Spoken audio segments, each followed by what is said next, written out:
Hi guys, so now that we know what kind of equipment we need, we just need to look at the ingredients. To cook isomalt, we practically need two ingredients, and those are the isomalt, uncooked isomalt, and the distilled water. So let's have a quick look. So this is the raw isomalt, it looks like a detergent, and this is the distilled water. You can cook the isomalt with no water at all, but the water will just help you to get a quicker and better quality cooking.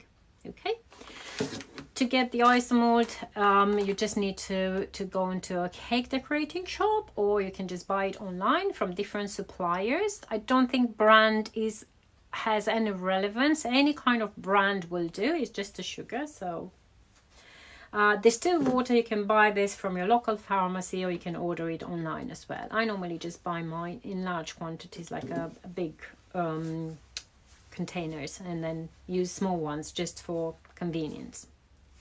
Then cooking the sugar involves a bit more than just the sugar and the water. So you will need the water, which again, it will be great if you can use the same distilled water, but because you need a larger amount, you might decide to use the tap water, which is fine, but because the tap water does contain lots of minerals, that will turn up the color of the sugar into kind of an amber color.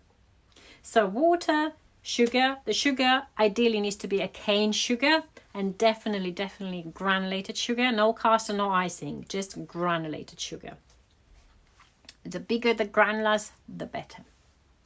You also need the glucose or corn syrup, one or the other. It depends on which one you find on your supermarket, or the one which you find easier to get. And then you also need cream of tartar or tartaric acid. I'm going to share with you two different recipes of cooking. One, it will involve cream of tartar, the other one tartaric acid. But literally, cream of tartar is a milder option of the tartaric acid. And you might have it already if you do baking. Okay? Then coloring. Now, the process of coloring does require some colors, and we can use dust colors, liquid, gel colors, or we can use shimmer dusts just to put that nice shimmer onto the isomalt. So both the isomalt and the hot sugar can be colored with the same type of coloring. So you don't need to buy separate different colors. You just need to make sure that there are food colors.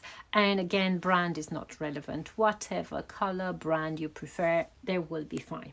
So just a quick recap about what kind of ingredients we need. So yeah, just the isomalt and the water in case they want to cook isomalt, or water, sugar, cream of tartar, and glucose if you want to cook sugar. And we